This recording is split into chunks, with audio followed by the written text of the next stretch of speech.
Hi guys, I'm particularly excited about this one for reasons best known to me. It might have absolutely nothing to do with the topic, but let me know why I did happy. I'm the one who knows why I'm excited for my non-Nigerians.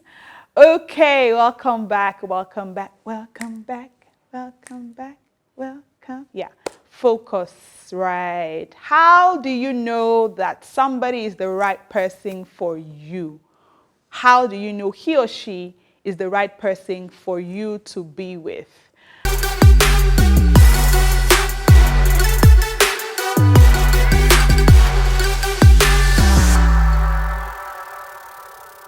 I'm going to quickly run through some tips in this video. Like I always put the disclaimer out there in case this is my first video you're watching. In the time I have, I cannot give you the length and breadth, the A to Z of relationships. So for the time we have, I'll just give you some bits that you can work with. And of course, I'm always available to you on all platforms, scrolling on the screen right now to help you. All right, so how do you know someone is the right person for you? Some of these things you might have heard before, so they're not necessarily new. But sometimes when things are repeated, it sinks into your skull better, harder, and for a longer period of time, hopefully permanently.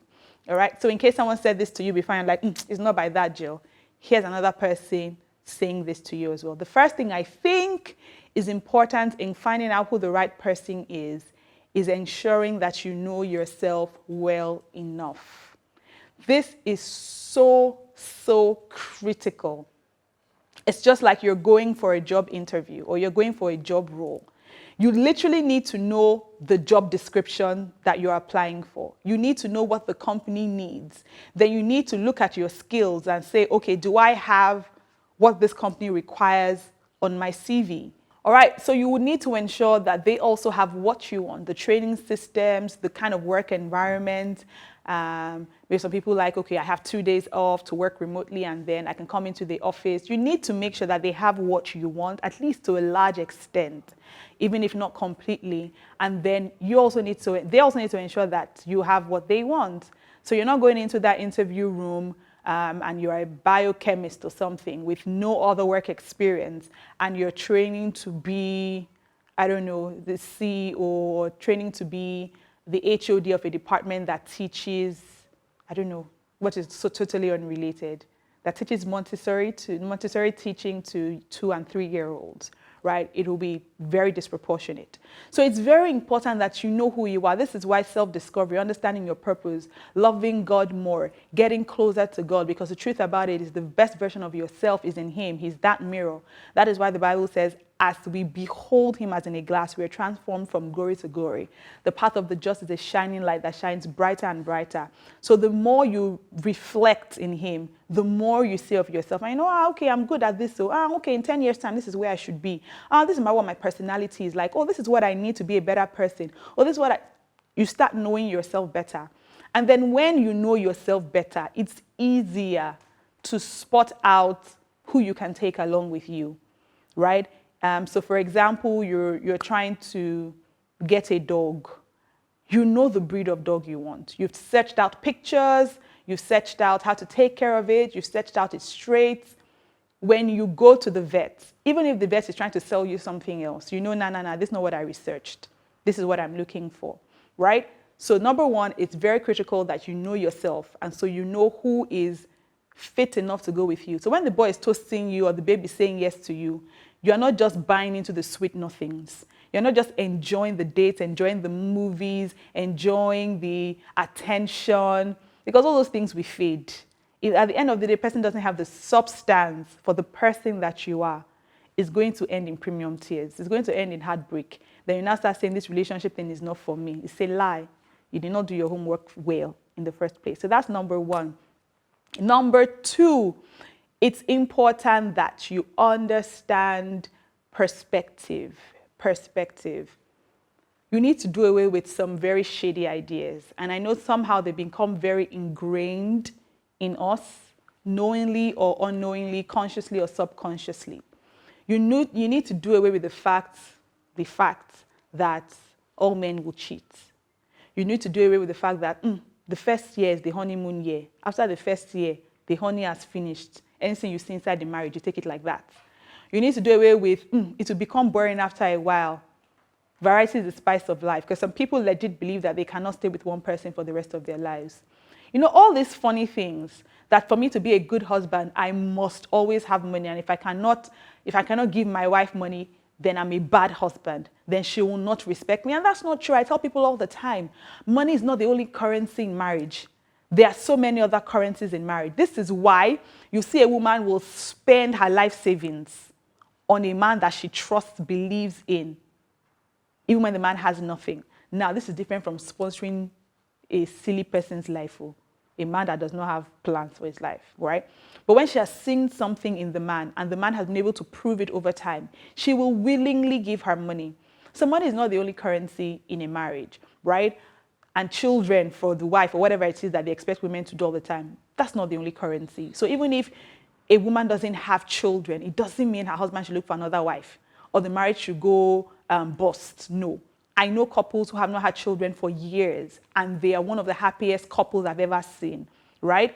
So you need to get rid of wrong perspectives, because when you have the wrong perspectives, what this does, you begin to see people with that wrong lens. So when someone comes to you who could really be the one, him or her, they come to you, you are skeptical, you are judging. This one is just here for my money. This one just wants sex. This one, church boy, is boring. You just use that lens to look at all of them. This one, he just finished school. When will he get work? When will he have money? He cannot take care of me. All those stereotypes. And then you push away somebody that could very well be the person for you. Or because you're so critical, you're so doubtful, even though you want to be with this person, you now take a much longer time to try to know this person, because you're trying to break down the barriers and the walls in your head.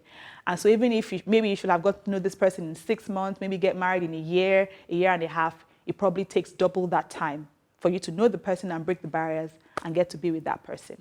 All right, so that's the second thing. Let me try to see if I can give 1 or 2 more points in knowing who the person is. You need to be able to project into this person's future. Because when you're marrying somebody, you're not just marrying their now, you're marrying their future. Like people would say, when you marry a person, you're actually marrying their past, their present, and their future. When you marry a person, the person has debts, you're married to the debts. If the person has a lovely inheritance, dear, you're married to the inheritance.